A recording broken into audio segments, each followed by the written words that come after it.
Mr. Chairman, Ranking Member Stabenow, and members of the committee, this is the perfect time for this hearing. Of course, the fire season is coming largely to an end right now, and I am so impressed with how well informed the committee is from the opening statements that were made about many of the issues that we're facing.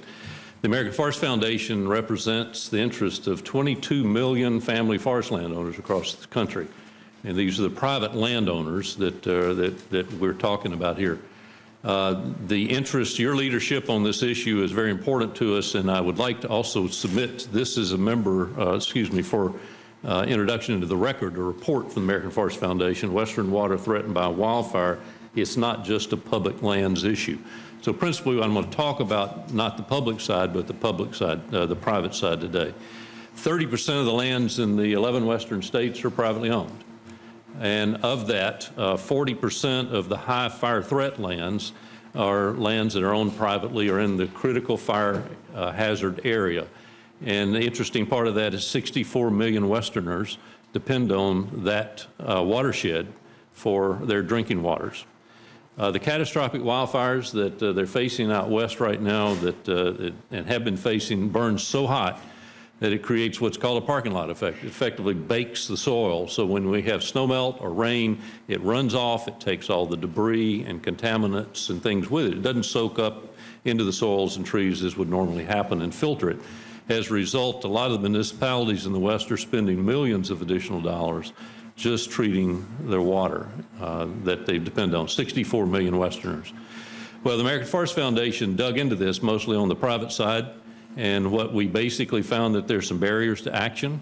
The people that own the land, yeah, they're ready to go.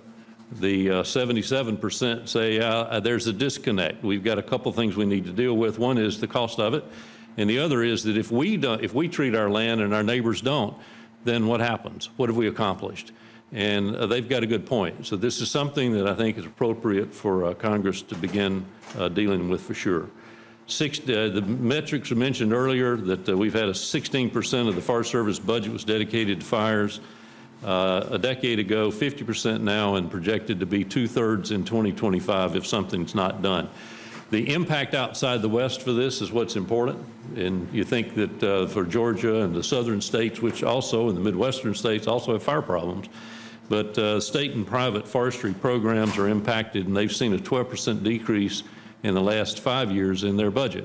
Part of these are mitigation programs too, which cause this not to happen. Some individual programs are down 20%.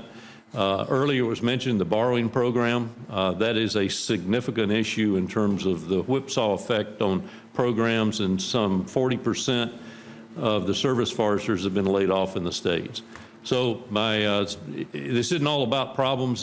Part of this is about solutions, and particularly going to focus on private lands here. But first, we recommend there's 3 solutions to consider. One is we just must fix how wildfire fighting is funded. Obviously, congressional action is needed and has been introduced to treat it like other federal emergency funding. Secondly, we need funding to better enable the treatment of private and family lands and do it on a landscape approach. This is simply words that say we need to be collaborative, we need to work with our partners, we need to work with the U.S. Forest Service, the National Resource Conservation Service, local and community agencies as well, so that we have a coordinated landscape approach. Third, certainly is about markets. That's near and dear to my heart. It starts with markets. And we have a way of spending some public money to develop and support those markets through loans and grant programs to help develop them. So, Mr. Chairman, members of the committee, certainly the time to act is now. Thank you for your consideration, and I believe that what we're talking about here should have good bipartisan support. Mr. Stewart, thank you very much for your testimony, more especially pointing out that 30% of the forest land is held in private hands, and your rather dramatic statement regarding to 64 million people who depend on their water supply with regards to the real problems that we face. Mr. Trees.